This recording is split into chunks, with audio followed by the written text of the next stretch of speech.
Okay, so you have to use your booklets basically. Now, when we're writing, it's really important that you're not just telling me how credible and reliable and beautiful your sources were. You've actually got to link it to the bigger ideas.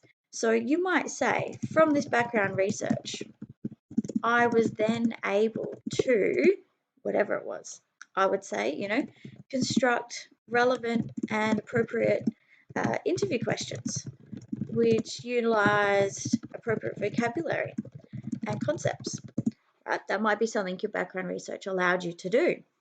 Now, tips and tricks for young players. In your folio, we asked you to write about why things were useful.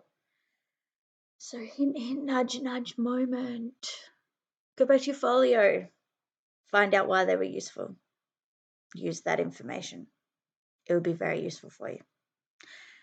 Don't cut and paste it because that is plagiarism and it will get pulled up on Turnitin. But a little right-click synonyms, a little bit of influential, thinking there. Have a look at what actually was happening for you when you were going through your folio. We made you write all that crap for a reason, and the reason is now to use it in your evaluation. Okay, so this should not be a inventive process. This should be all your information back in your folio that you've already thought about. So go back there, find where you talked about usefulness, find where you talked about credibility, etc. And we're going to actually take that information and use it. All right. So I might say, in particular, the Underwater Knitting Anonymous website was very useful for its reliable recount of knitting history, right?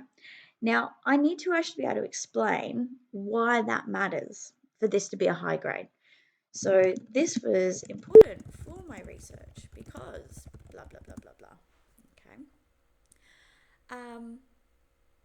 You could also talk through the idea that, having engaged in background research was especially pertinent for my topic, which was so complex. I had to get all my definitions, had to understand what was going on, etc.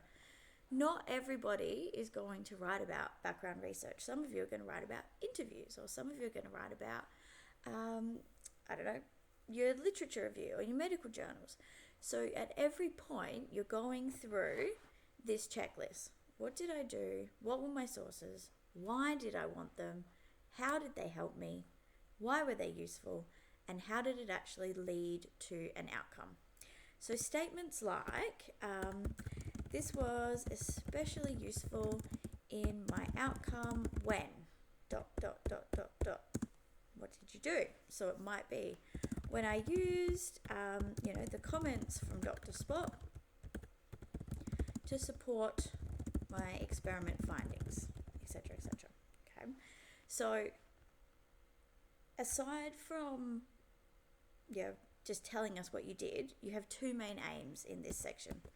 You are telling us how useful or limited or irrelevant or relevant or whatever you want to talk about the processes were.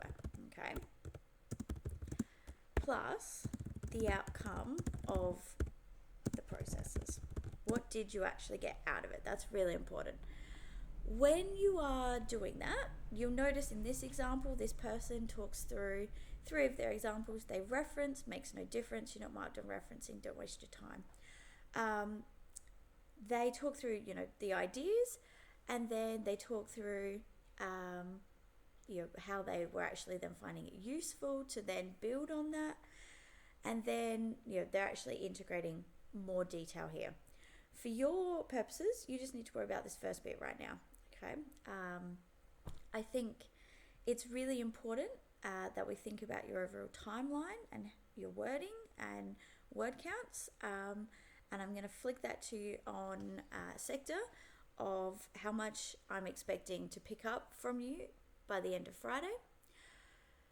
This is for your good so that I can have a look at it and give you some feedback, all right? So please get busy and make this lesson useful.